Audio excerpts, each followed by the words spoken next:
What is going on, people? I am 2 weeks and a couple of days into van life. I have spent the last few days in Phoenix, Arizona, visiting with some friends. And today, I am headed from Phoenix all the way up to Flagstaff and going to hit up Red Rock State Park along the way. I'll take some time also to show off some of the routines and rhythms that I've come up with in my van life journey. And then also throughout the day, I want to share with you guys what are my biggest motivations in the first place for doing van life, just so you can get to know me a little bit better, and also so that honestly I can externally process everything. And I don't know, I want to get your thoughts on critiques or advice that you have for me, or encouragement, or whatever. I'm gonna open up and see where it takes me, and I'm excited to share a little bit more of what I'm about. So I'm looking forward to it. Should be a fun day, and let's get to it. One hand on a bottle, she got one hand on a gun.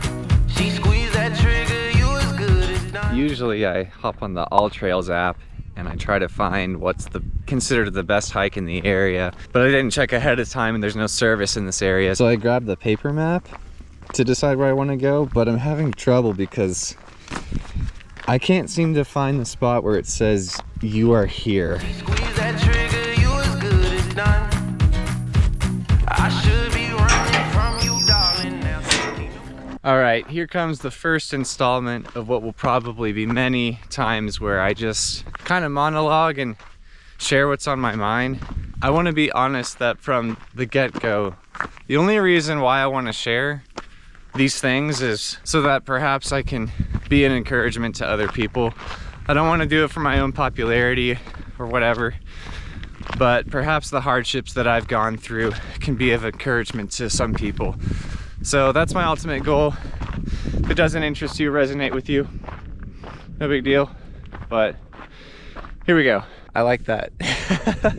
All right, to be honest, van life was never plan A. Plan A was to get married young, start a family, have a career, and live happily ever after. I come from a big family myself, and family was always emphasized, and so I always envisioned that for my future. If you would have told me that I'd be single at 31, no kids or anything, I would not have believed you. This is not the life that I envisioned for myself, but it is the one that I have. In many ways, I see my life as kind of the opposite of George Bailey from It's a Wonderful Life, where in his case, all he wanted to do was go explore the world, travel, get out of his town of Bedford Falls, and he never really could leave. But in many ways, well, I'm kind of short of breath. I love it. That's awesome. It's kind of hard to walk uphill and talk at the same time, but I'm doing it for you. So leading up until this point of me starting van life, the last year and a half has been especially difficult with dating for me. It seems like every time I genuinely find interest in a girl, and whether or not we date for any certain period of time, they just don't reciprocate. And I'm not going to be a version of myself that I'm not, and for whatever reason they don't stick around. And then whenever I do date somebody or find that somebody else is interested in me, I just can't reciprocate. In the past, I have dated girls who were interested in me, and I hoped that I could come around and reciprocate, find interest back in them. But the moment that I found out I couldn't ever reciprocate with their feelings, I very quickly decided to end the relationship. And the last 2 times that that happened to me, or the last 2 times that I broke up with somebody, I kind of broke their hearts, and I feel really horrible from that. And so I'm trying to be more cautious of that not happening again. But anyway, the last few times that I've genuinely found interest in somebody and made efforts toward getting to know them better and expressing my romantic interest in them, they just did not reciprocate, and they let me know. They let me down easy, some of them, all of them but one. And that's just sort of my reality. Not a lot of luck in dating in 2025. By far the hardest thing I've ever had to go through is the disappointed expectations of relationships. For whatever reason, I bought into the idea that if I get a good paying job, and if you're fit, and funny and charismatic and motivated, and you'd have girls lining up. Toward the very end of college, when I was about to graduate with a degree in mechanical engineering and get a high-paying job, I started to expect that God would place this woman into my life and very quickly we could get married, because finally I was financially capable of supporting us and a child if we were to start a family right away. So I had these expectations and was very surprised that even as I had started my job at Lockheed Martin, I wasn't able to attract somebody who I was also attracted to. So time went on, and by the 5th year of my having a successful career and still not having the luck that I wanted with dating, I just decided enough was enough. All right, Arizona government, if you see this video, don't send me to jail. I'm gonna go off trail for a little bit. I'm about to start breathing heavily. And anyway, I finally broke and came to a point where I was like, screw this, I'm done. I'm not gonna think about it. I'm not gonna make effort toward it. I'm just gonna double down on what it is I know I love to do, which is explore. And I'm gonna do van life. If I meet somebody during van life, then great, that'd be cool, totally down for it, but I am not expecting it. And so I figure my level of marketability in dating as a 31-year-old doesn't change much as a 32-year-old. And so I'll give myself a year, one full year, to just not really think about it, do what it is I know I love to do, and follow my heart. Woo, I like that. So to be honest, and I still don't really like the way this feels. One of my biggest motivations to doing van life is anger and frustration toward my dating life. I didn't share that with a lot of my friends and family before I left, because they might say that's a faulty foundation on which to embark on a quest as this or something like that. But it's the reality of my situation. Ugh.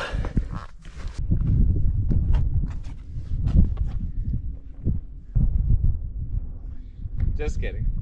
A little over a year ago, I got into rock climbing, and now every single time I see walls like this, I always ask myself, if safety was not an issue, would I be physically capable of climbing up something like that? And from the looks of it, it seems pretty easy, but don't worry, I'm not gonna do it. I'm not even gonna try, because I'd probably die. And I just started van life, maybe in a year from now, but no, I'm just kidding. I love how you can see the shadow casted from the cloud above on that canyon. Man, this is gorgeous. The clouds are adding a lot today. One of the ways I explain it to people is you can't break what already isn't working, and so why not go for it? If I still had time, I'd totally go up to there and see if I could get on top of that, but I'm pretty sure this state park closes at 5, which to me doesn't make a lot of sense.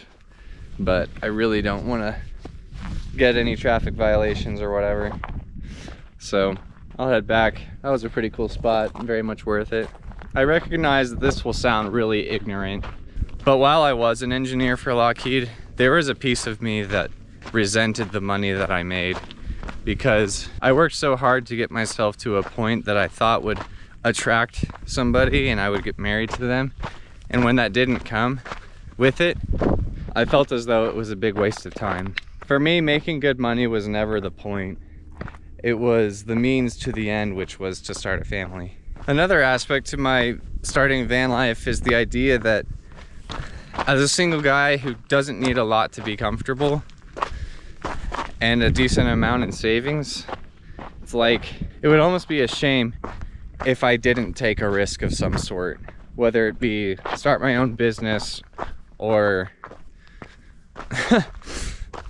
I don't know, that's the only other thing that comes to mind. Sell everything and then travel the world for a year. But this is the risky one that I happened upon, and I think it's a good fit for me. So yeah, that's a little bit more about me, so you can know what my motivations are. And this might sound dumb, but if you empathize with it at all, or are curious to know more details, or What do you want to learn about me next? I have a long list of things that I want to talk about, and I'll get to them eventually. I guess comment down below what your thoughts are and what I've shared, if you have an encouragement or empathize, or I don't know, maybe you could share your advice, your life lessons that helped you through maybe a similar situation. Curious to know and get maybe a conversation going. So that pretty much concludes the first of many topics I plan on discussing. Now I just got to get back to the car and get myself back up to Flagstaff.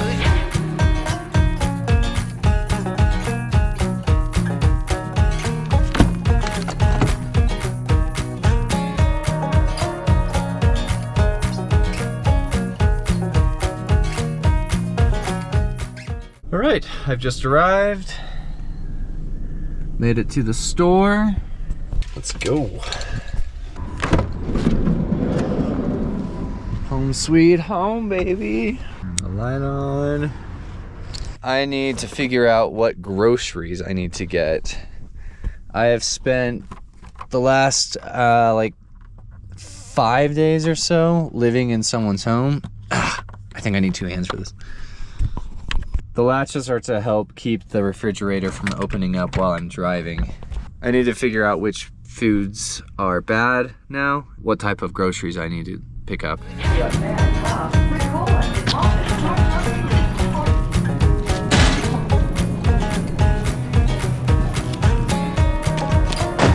Just got my groceries and I'm gonna put my stuff away.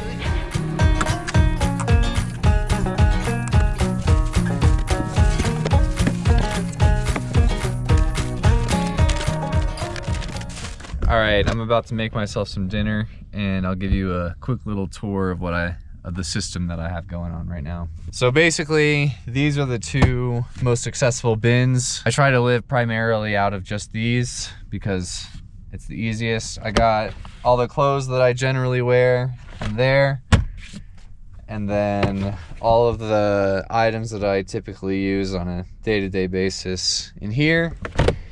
And then my pantry's down there, and refrigerator in bed. It's so simple.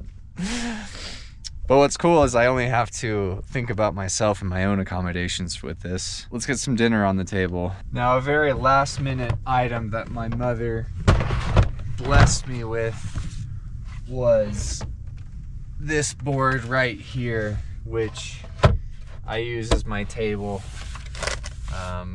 my dining table. Using this is a lot more convenient than using this rough surface. And so this board is highly appreciated, so thank you, Mom. Here's what a typical dinner will look like for me. I don't have any like cookware yet, so I kind of just go with lunch items. In the corner we got my instant lunch that I boiled in my kettle. So a hot meal, or the only part of this meal that's hot. And then a roast beef sandwich with pickle on the side. I've been chowing down on this ham with cheese on top thing. An apple for dessert. A guilty pleasure, sea salt vinegar. I love this stuff way too much, but I need to replenish my sodium anyway. And then oatmeal cream pie. So, but to cap things off, I've been watching Better Call Saul lately. It's my program of choice. And let's have ourselves a wonderful dinner.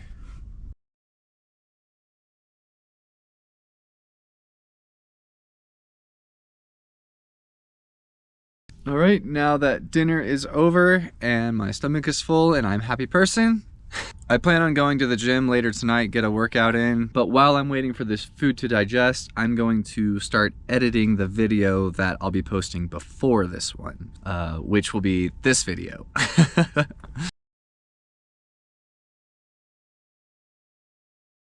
All right, now it is time to pack some things up and get ready to go to the gym.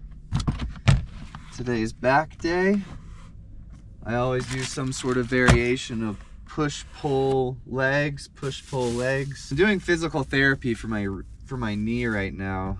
I injured it last May. No, I injured it last April. A mixture of back exercises with physical therapy for my knee. And then I need to shower up. Then I can park for the night and go to bed.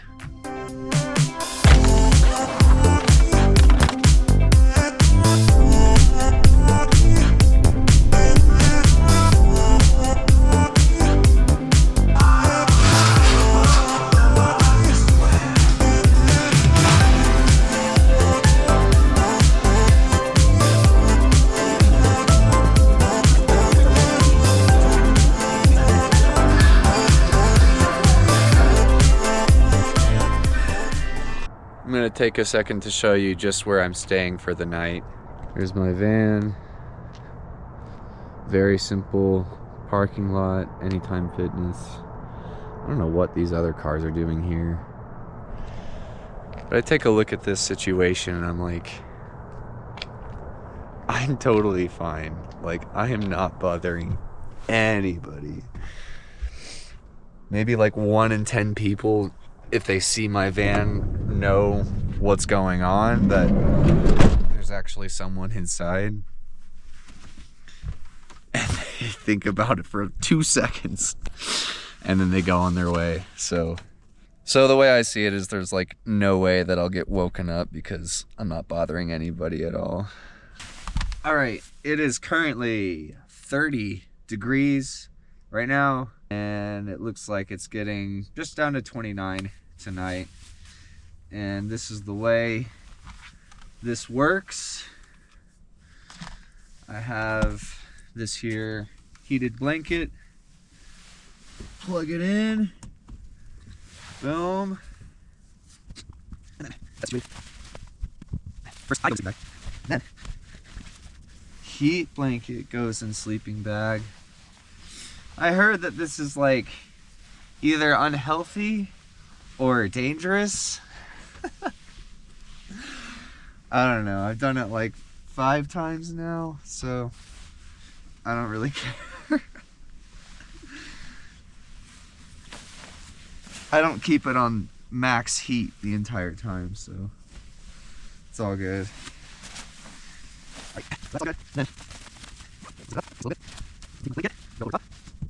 This is a full-size bed, by the way. A full-size bed fits inside of a Ram Pro Master sideways, or the bed is long ways and the car is sideways.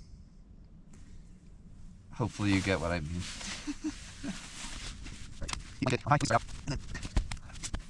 I'm gonna sit here and chill and watch some Netflix, some more Better Call Saul, until I get too tired, and then I'll lay more like diagonally and call it a night. So I will see you guys in the morning. I meant to do like a little outro thing the following morning, but my GoPro was too cold that it wasn't working. So now it's like 3 days later and I'm just gonna wrap this video up right here. I've been hanging out with my sister and brother-in-law and their little dog Kiba for the last like 3 or 4 days, and next I'm headed down to Albuquerque, New Mexico. Cars keep on driving by and they're messing up my groove. It's embarrassing to me to be talking to my camera and people watch me. It's whatever though. But if you like this video and would like to keep up with my adventuring and van life journey, don't forget to hit that like and subscribe button, and I'll see you guys next time. Peace out.